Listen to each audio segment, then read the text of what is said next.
உங்ககிட்ட யாராவது லஞ்சம் ஏதாவது கேட்டாங்கன்னா கொடுக்க முடியாது சொல்லுங்க. நான் இருக்கேன் உங்களோட. யாராவது லஞ்சம் கேட்டா தராதீங்க, இது விஜயோட ஆட்சி என்று சொல்லுங்க என்று முதல்வர் விஜய் நேற்று கரூரில் பேசியிருக்கிறார். லஞ்சத்தை முற்றிலும் ஒழிப்பதற்கான முதல் அடி. நாட்டின் எதிர்கால நலன் கருதி இந்த குரலுக்கு வலு சேர்க்க வேண்டியது நம்மளோட கடமை. பணம் கொடுக்காமல் நடக்காது என்ற எண்ணம் மக்கள் மனதில் ஏற்படுத்தப்பட்டிருக்கிறது. இதனால் ஏழை எளியவர்கள் முதல் வசதி படைத்தவர்கள் வரை மக்கள் அரசு அலுவலகங்களில் அடையும் துன்பங்கள் கொஞ்சம் நஞ்சம் இல்லை.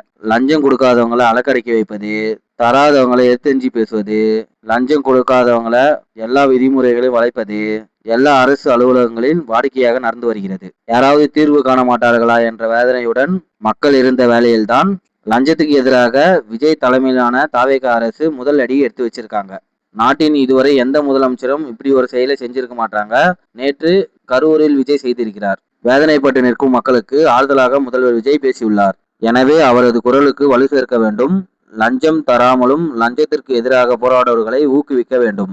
இதை பற்றி உங்கள் கருத்து என்ன? முதல்வர் விஜய் நேற்று கரூரில் நிகழ்த்திய லஞ்சத்துக்கு எதிரான உரையை பற்றி உங்கள் கருத்தை கமெண்ட் பாக்ஸ்ல கமெண்ட் பண்ணிட்டு போங்க. இது போல இன்ட்ரெஸ்டிங்கான வீடியோக்கு நம்ம சேனலை சப்ஸ்கிரைப் பண்ணிக்கங்க.